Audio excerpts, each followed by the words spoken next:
Hello everyone, welcome back to my channel. I am Pooja और आज एक बहुत इंपॉर्टेंट और बहुत शॉर्ट से टॉपिक पे हम डिस्कशन करेंगे which is subsidiary alliance and doctrine of labs.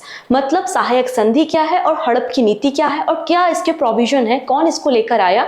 क्योंकि जब हम ब्रिटिश ईस्ट इंडिया कंपनी के एक्सपांशन के बारे में बातें कर रहे थे तो ये जो दो पॉलिसीज थी इन्होंने सबसे ज्यादा एक्सपांशन किया है ब्रिटिश ईस्ट इंडिया कंपनी का इंडिया में। ठीक है, तो एक एक करके हम यहाँ पर दोनों बातों को डिस्कस करेंगे।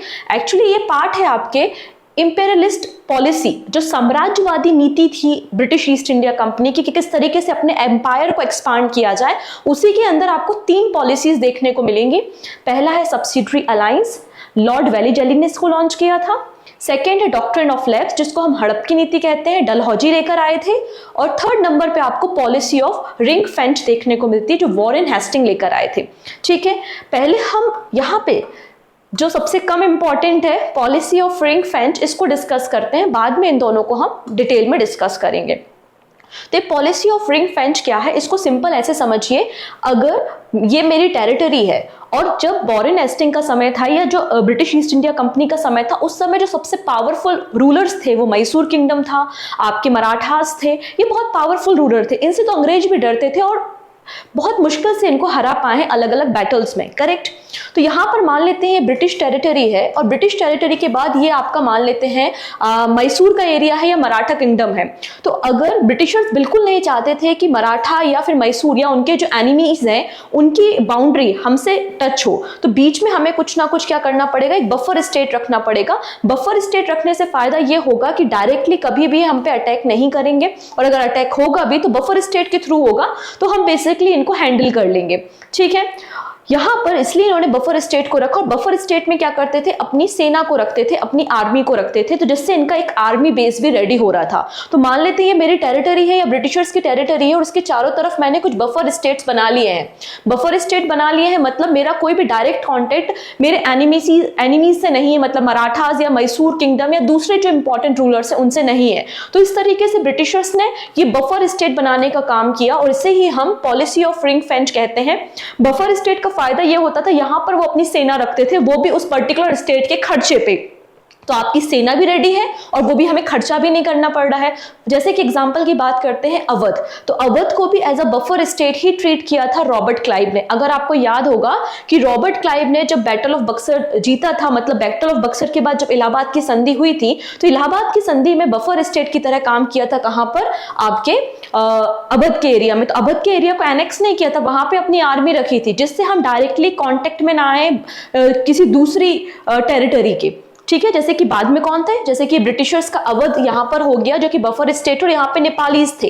ठीक है, बाद में भले ही यहाँ पर आपको कॉन्फ्लिक्ट देखने को मिला, लेकिन इनिशियली तो इसे बफर स्टेट बनाया गया था। सिमिलर अगर आपको मैंने एंग्लो मैसूर वॉर डिस्कस की है, याद होगा, एंग्लो मैसूर वॉर में भी जो कर्नाटक एरिया था, कर्नाटक का जो नवाब था उसका जो पूरा एरिया था, उसको भी एज अ बफर स्टेट ही ट्रीट किया था ब्रिटिशर्स ने। तो इस तरीके से इन्होंने रिंग ऑफ फेंच की पॉलिसी अपनाई थी। ठीक, बट हमारे लिए जो दो ज्यादा इंपॉर्टेंट पॉलिसीज हैं वो सब्सिडरी अलायंस और डॉक्ट्रिन ऑफ लेब्स है। एक एक करके हम इनको डिस्कस करते हैं। पहली है सब्सिडरी अलायंस, जिसको हम सहायक संधि भी कहते हैं। ठीक है, ये जो कॉन्सेप्ट है ये सबसे पहले लेकर आया था ड्यूप्ले। ड्यूप्ले वही है जो फ्रांसीसी गवर्नर है जो भारत आता है, और ड्यूप्ले देखता है कि इंडिया में बहुत सारे प्रिंसली स्टेट हैं, राजा रजवाड़े रूल कर रहे हैं, बट वो राजा रजवाड़े जो हैं वो आपस में फाइट करते हैं, पहली चीज, और उनके पास अपनी कोई उतनी परफेक्ट आर्मी नहीं है खुद को प्रोटेक्ट करने के लिए। क्यों ना मैं आर्मी को रेंट पे देना शुरू करूं। ठीक है, मैं अपनी आर्मी को रेंट पे देना स्टार्ट करूं। तो ये कॉन्सेप्ट लेकर आया था ड्यूप्ले। जब भी राजा महाराजाओं को आर्मी की जरूरत होती थी तो ड्यूप्ले अपनी आर्मी उनको देता था, और वो भी राजा महाराजाओं के खर्चे पे, और काफी ज्यादा पैसा कमाने का काम करता था। तो एक तरीका का एक short form of the subsidiary alliance सबसे पहले ड्यूप्ले लेकर आया था। फिर अवध के एरिया में इसको इंप्लीमेंट किसने किया था, रॉबर्ट क्लाइव ने किया था। और फिर फुल फ्लेज मतलब पूरे के पूरे ब्रिटिश एम्पायर में, ब्रिटिश इंडिया में इस पॉलिसी को इंट्रोड्यूस किसने किया था, तो वेलीजेली ने किया था। ठीक है, तो subsidiary alliance was basically a treaty between the British east India company and the Indian princely state.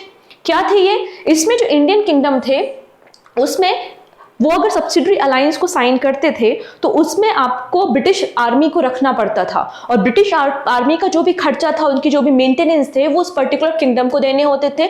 बदले में ब्रिटिशर्स आर्मी उनको प्रोटेक्ट करती थी, उनको संरक्षण देने का काम करती थी। लेकिन धीरे धीरे क्या हुआ, यहाँ पर जो सोविनिटी है, जो यहाँ पे एक इंडिपेंडेंस है किंगडम्स की, वो खोते चली गई, वो लॉस्ट हो गई। तो यहाँ पे वही लिखा है, by virtue of which the Indian kingdom lost their sovereignty to the Britishers.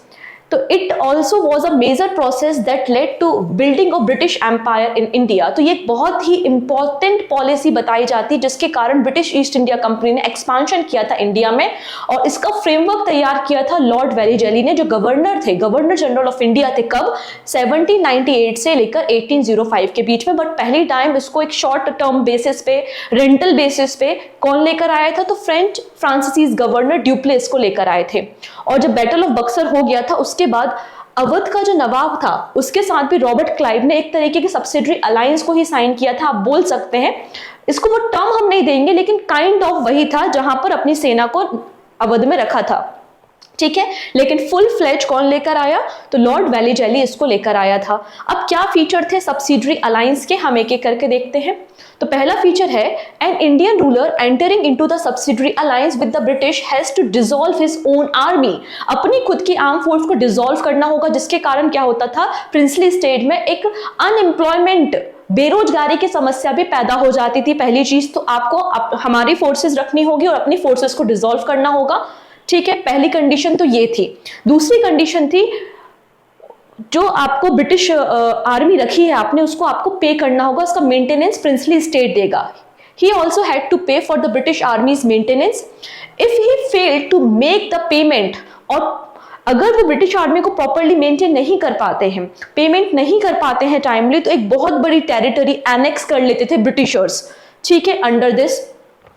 इसके अलावा क्या था, in return the British would protect the Indian state against any foreign attack और द इंटरनल रिवोल्ट। तो कोई भी अगर आंतरिक विद्रोह होता है या कोई दूसरा कंपनी, दूसरा अगर राज्य आप पे हमला करता है, तो उसके against British east India company की जो आर्मी थी वो प्रोटेक्ट करती थी, ठीक है। इसके अलावा इनकी जो बोर्ड ऑफ मतलब राजाओं की जो मीटिंग होती थी, राजाओं की मीटिंग में एक ब्रिटिशर्स हमेशा वहां पे प्रेजेंट होता था, और उन्होंने कहा था कि हम आपके इंटरनल मैटर में कोई भी इंटरफेरेंस नहीं करेंगे, बट आपकी मीटिंग्स में हम प्रेजेंट रहेंगे। तो बेसिकली ये लोग जानने की कोशिश करते थे कि राजा लोग क्या पॉलिसीज बना रहे हैं, और उसके अकॉर्डिंगली फिर हम अपनी पॉलिसी बनाए। इसको हम रेजिडेंट बोलते थे। तो एक ब्रिटिशर्स का रेजिडेंट हर एक उस टेरिटरी में रहता था जहां पे जिस राजा ने वेलीजेली की सब्सिडरी अलायंस को एडॉप्ट किया है, ठीक है। इतनी चीजें। इसके अलावा इन्होंने कहा कि कोई भी राजा या कोई भी प्रिंसली स्टेट किसी दूसरी यूरोपियन कंपनी को सर्विसेज नहीं प्रोवाइड करेगा। मतलब अगर आपको किसी को नौकरी पे रखना है तो आप हमारी ब्रिटेन की जो आर्मी है या ब्रिटेन के जो सर्वेंट्स है उनको आप रखो, आप किसी और दूसरी यूरोपियन कंपनी को एंट्री नहीं दोगे, उनको सर्विसेज प्रोवाइड नहीं करोगे। और अगर आप किसी दूसरे राजा के साथ कोई अलायंस करते हो, कोई ट्रिटी करते हो, तो हमारी परमिशन से नहीं करोगे। मतलब अगर आपको किसी राजा के साथ रिलेशन बिल्डअप करने हैं तो आपको उसके लिए भी हमारी परमिशन लगेगी। तो इस तरीके से धीरे धीरे जो इंडिपेंडेंस थी प्रिंसली स्टेट की, वो खत्म कर दी गई बाय द सब्सिडरी अलायंस, और इस तरीके से ब्रिटिशर्स ने एक्सपांशन किया, ठीक है। It could also not employ any other foreign nation other than the Englishman on his service, जैसा कि हमने डिस्कस किया था, ठीक है। इसका मेन एजेंडा था कि जो फ्रांसीसीज की पावर थी उनको खत्म करना, ठीक है। The Indian state could also not enter into any political connection with another Indian state without the British approval, जैसा कि हमने डिस्कस किया। The Indian ruler so lost all power in respect of the foreign affairs and the military। तो सारे के सारे जो foreign affairs and military affairs थे वो किसके अंडर आ गए? ब्रिटिशर्स के अंडर आपको देखने को मिल जाएंगे। तो इस तरीके से इन्होंने अपना सारा का सारा जो कह सकते हैं इंडिपेंडेंस खो दिया। और इसके अलावा एक ब्रिटिश रेजिडेंट होता था हर एक प्रिंसली स्टेट में जहां पे इन्होंने सब्सिडरी अलायंस को साइन किया है, ठीक है। इसका रिजल्ट क्या हुआ? तो इसका रिजल्ट जैसा कि मैंने कहा सबसे बड़ा रिजल्ट था इसका अनएम्प्लॉयमेंट। दूसरा, खर्चा बहुत ज्यादा प्रिंसली स्टेट पे बढ़ गया, और अगर वो पेमेंट नहीं कर पाते थे तो उनके एरिया को कब्जा करने का काम, एनेक्स करने का काम किसने किया? ब्रिटिशर्स ने किया। और पहला यहाँ पे पर्सन जिसने सब्सिडरी अलायंस को एक्सेप्ट किया था वो कौन था? Nizam of Hyderabad. The Nizam of Hyderabad was the first to accept the subsidiary alliance in 1798, ठीक है। डन इतनी चीजें। और उसके बाद हैदराबाद के बाद देखेंगे टीपू सुल्तान को वेलिजिली ने फोर्स किया था कि आप सब्सिडरी अलायंस को ज्वाइन करो। जब टीपू सुल्तान ने मना कर दिया था तो आपको पता है कि 4th नंबर की एंग्लो मैसूर वॉर हुई थी, और फिर 4th एंग्लो मैसूर वॉर में क्या हुआ था, टीपू सुल्तान मारे गए थे, और फिर 1799 में यहाँ पे मैसूर के साथ भी सब्सिडरी अलायंस को साइन कर लिया गया था। मैसूर के बाद आप देखेंगे तंजौर में भी 1799 में आपको सब्सिडरी अलायंस मिलेगी, अवध के साथ 1801 में, फिर पेशवा आते हैं 1802 में। पेशवा के बाद आप देखेंगे सिंधिया, गायकवाड़ ने 1803 में सब्सिडरी अलायंस को ज्वाइन किया था, और फिर लास्ट में आते हैं होलकर्स, और होलकर्स ने 1805 में सब्सिडरी अलायंस को ज्वाइन किया था। और हमने ये बातें डिटेल में डिस्कस की है जब हमने एंग्लो मराठा वॉर और एंग्लो मैसूर वॉर को डिस्कशन किया था। अगर आपने वो वीडियोस नहीं देखे तो प्लेलिस्ट में जाके देख सकते हैं। तो ये वो सारे स्टेट हैं जिन्होंने वेलिजिली की सब्सिडरी अलायंस को ज्वाइन किया था। अवध, गायकवाड़, सिंधिया, पेशवा, हैदराबाद, तंजौर, मैसूर, निजाम ऑफ हैदराबाद, ये सारे के सारे सब्सिडरी अलायंस वाले स्टेट आपको देखने को मिल जाएंगे। डन इतनी चीजें, ओके। चलो नेक्स्ट बात करते हैं डॉक्ट्रिन ऑफ लैप्स, मतलब हड़प की नीति। कि डॉक्ट्रिन ऑफ लैप्स भी एक एक्सपांशन पॉलिसी है ब्रिटिशर्स की, जो कि इंट्रोड्यूस की थी बाय द डलहौजी। तो डलहौजी इसे लेकर आए थे, ठीक है। The doctrine equipped with an idea to annex those state which have no heir, मतलब ऐसे कोई भी राज्य जिनका प्रॉपर कोई उत्तराधिकारी नहीं है, किस तरीके से ऐसे राज्यों को ब्रिटिश ईस्ट इंडिया कंपनी के अंदर लाया जाए, उसके लिए इस पॉलिसी को बनाया गया था, ठीक है। तो इसलिए ये पॉलिसी भी काफी खतरनाक साबित हुई, और एक रीजन है ये आपके 1857 के रिवॉल्ट का। तो 1857 के रिवॉल्ट का वन ऑफ द रीजन, केवल यही रीजन नहीं है, उनमें से एक रीजन आपको देखने को मिलेगा, which is doctrine of lapse. तो Lord Dalhousie Governor General of India थे 1848 से 1856 के बीच में, और इन्होंने ही हड़प की नीति या डॉक्ट्रिन ऑफ लैप्स के सिद्धांत को लेकर आया। इसके अंदर इन्होंने जो इंडियन टेरिटरीज थी उनको एक्वायर किया, और पहली जो इंडियन टेरिटरी थी जिसको डॉक्ट्रिन ऑफ लैप्स के अंदर एक्वायर किया गया वो सतारा थी, सतारा इन 1848। फर्स्ट इंडियन टेरिटरी कौन सी हो गई, सतारा, महाराष्ट्र में, और जिसने सबसे पहले डॉक्ट्रिन ऑफ लैप्स के अंदर जिसको हड़प लिया गया था 1848 में, ठीक है। बाद में हालांकि जब हमारे देश में 1857 का रिवॉल्ट हुआ, 1857 की क्रांति हुई, और उस समय जो गवर्नर था वो कैनिंग था, तो लॉर्ड कैनिंग ने इसको विड्रॉ कर दिया, खत्म कर दिया। 1857 से 1861 की घटना है। तो लेकर डलहौजी आया था, खत्म किसने किया था, लॉर्ड कैनिंग ने किया था। क्या फीचर्स थे डॉक्ट्रिन ऑफ लैप्स के, एक एक करके इन फीचर्स को भी हमें समझना चाहिए। पहला क्या था, देखो 3 प्रकार के स्टेट थे। एक था आपका फ्री स्टेट, और फ्री स्टेट वो थे जिनको ब्रिटिशर्स से कोई लेना देना नहीं, और ना ही इनको कोई मतलब है अंग्रेजों से, और ना ही अंग्रेजों को मतलब है इनसे, ठीक है। दूसरे आपके वो स्टेट है जिसमें आपको सब्सिडरी अलायंस देखने को मिल रही है। तो सब्सिडरी अलायंस वाले जो स्टेट है वो ऑलरेडी एक तरीके से कब्जे में ही है, एक तरीके से कब्जे में ही है ब्रिटिशर्स के। तीसरे नंबर पे आते हैं वो आपके इंडिपेंडेंट स्टेट्स, जहां से कॉन्फ्लिक्ट आपको देखने को मिलेगा, जहां से हमेशा युद्ध वगैरह चलते रहते हैं ब्रिटिशर्स के, तो वो आपके इंडिपेंडेंट स्टेट्स हैं, ठीक है। बेसिक जो इनका एजेंडा था यहाँ पर इस पूरी टेरिटरी को, जो सब्सिडरी अलायंस वाले स्टेट है और इंडिपेंडेंट स्टेट है, इनको एक्वायर करना था, ठीक है। तो एक्वायर करने का तरीका क्या था, एक्वायर करने का तरीका था अगर ऐसे राज्यों में कोई भी प्रॉपर उत्तराधिकारी नहीं होता है, कोई भी प्रॉपर सक्सेशन नहीं होता है, तो ऐसे राज्यों को ब्रिटिश ईस्ट इंडिया कंपनी अपने साम्राज्य में मिला लेगी। और यहाँ पे जो एडॉप्शन की पॉलिसीज थी, गोद लेने की प्रथा जो चलती थी, क्योंकि उस समय जनरली कोई राजा महाराजा है उसके बच्चे नहीं है, तो क्या किया जाता था, एडॉप्शन किया जाता था, गोद लिया जाता था। तो यहाँ पे डलहौजी ने क्या कहा कि आप गोद तो ले सकते हो, लेकिन हम उनको कोई भी ऐसा टाइटल जो उसके फादर को दिया गया था कि राजा महाराजा और एम्पायर का अगला सक्सेसर, ये सब हम नहीं मानेंगे। केवल प्रॉपर्टी जो होगी ना, प्रॉपर्टी में राइट उस एडॉप्टेड चाइल्ड के पास होंगे, लेकिन वो एडॉप्टेड जो चाइल्ड होगा उसको कोई भी ऐसी पेंशन या कोई भी जो privileges British east India company देती है, या कोई जो टाइटल है उसके फादर का या सक्सेसर, हम उसको ऐसा कंसिडर नहीं करते। ये बातें यहाँ पे कही गई थी। तो रानी लक्ष्मीबाई जी के साथ भी ऐसा ही हुआ था, जब उनके हस्बैंड की डेथ हो जाती है और उनका जो एडॉप्टेड चाइल्ड होता है, उनको ये राजा मानने से, अगला उत्तराधिकारी मानने से मना कर देते हैं, और उसके बाद झांसी को कब्जे में ले लेते हैं। और यही रीजन है कि 1857 के रिवॉल्ट में रानी लक्ष्मीबाई का कॉन्ट्रीब्यूशन आपको झांसी, कानपुर, ग्वालियर के एरिया से देखने को मिलता है।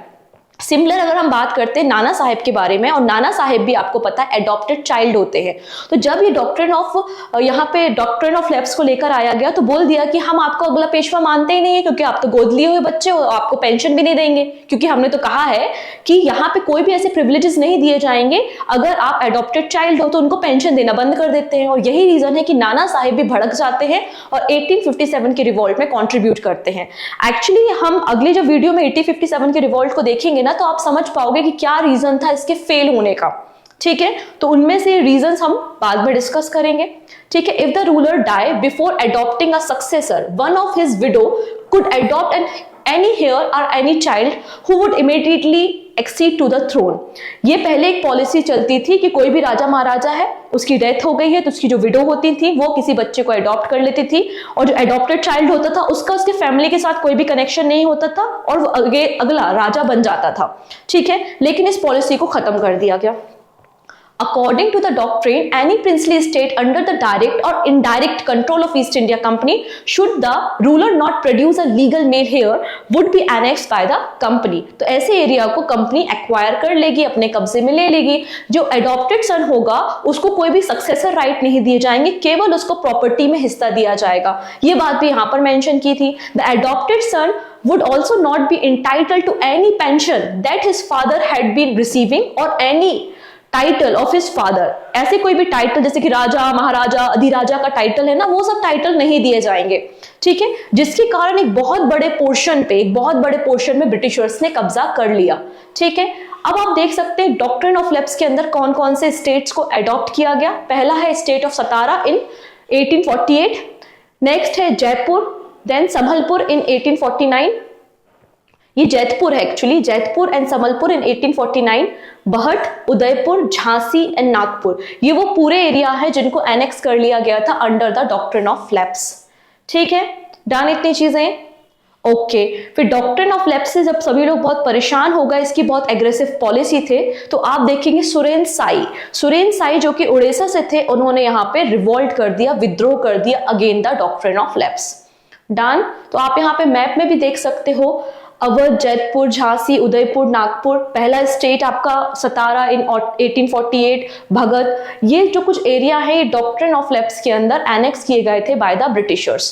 क्लियर, तो बड़ा आसान सा था, सारी बातें आई थिंक आपको समझ में आ गई होंगी। यहाँ से कोई स्टेटमेंट वाइज क्वेश्चन भी बनेगा तो आप इजीली सॉल्व कर लोगे, क्योंकि बहुत इजी और एक इंपॉर्टेंट टॉपिक है।